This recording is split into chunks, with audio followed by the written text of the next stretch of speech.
Hello નમસ્કાર। ભારતીય સેનાના ભૈરવ સ્પેશિયલ ફોર્સનો ફર્સ્ટ લુક જાહેર કરવામાં આવ્યો છે, પણ આ ખાસ બટાલિયન શા માટે બનાવવામાં આવી છે અને ઉદ્દેશ્ય શું છે, આવો જાણીએ।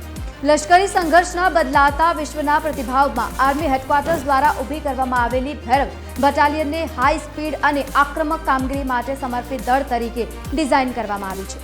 ભૈરવ લાઇટ કમાન્ડોની બટાલિયનમાં 250 ખાસ તાલીમ પામેલા અને ઘાતક શસ્ત્રોથી સજ્જ હશે।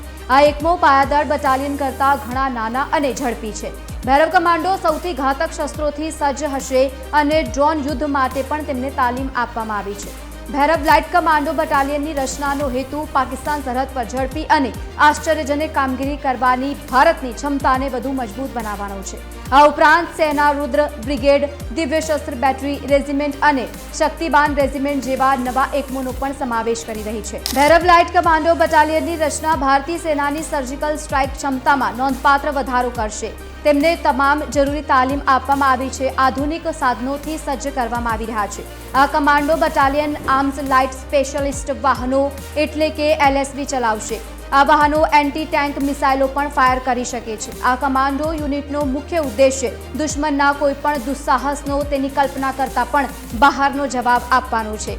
ભારતીય સેનાના ભૈરવ સ્પેશિયલ ફોર્સ દુશ્મનના પ્રદેશમાં અંદર સુધી ઓપરેશન પાર પાડવા માટે તૈયાર કરાઈ છે। ભૈરવ સ્પેશિયલ ફોર્સના બધા જ સૈનિકો ડ્રોન ચલાવવા અને તમામ પ્રકારના શસ્ત્રોનો ઉપયોગ કરવા માટે તાલીમ પામેલા છે। સેના પાસે હવે 1 લાખથી વધુ પ્રશિક્ષિત સૈનિકો છે, જે ડ્રોન ઓપરેશનમાં કુશળ છે।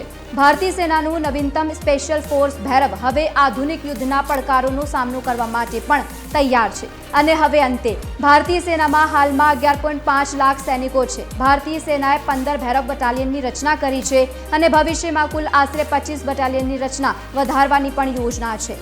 ભૈરવ લાઇટ કમાન્ડોના પ્રથમ 5 યુનિટમાંથી 3 આર્મીના મહત્વપૂર્ણ ઉધમપુર સ્થિત उत्तरी कमांड हेठળ છે, 1 લેહ સ્થિત અને 14મી કોપ્સ માટે, 1 શ્રીનગર સ્થિત 15મી કોપ્સ માટે અને 1 નાગરોટા સ્થિત 16મી કોપ્સ માટે છે। ચોથું યુનિટ પશ્ચિમી સેક્ટરના રણ વિસ્તારમાં અને 5મું પૂર્વ સેક્ટરના પર્વતીય વિસ્તારમાં તૈનાત છે।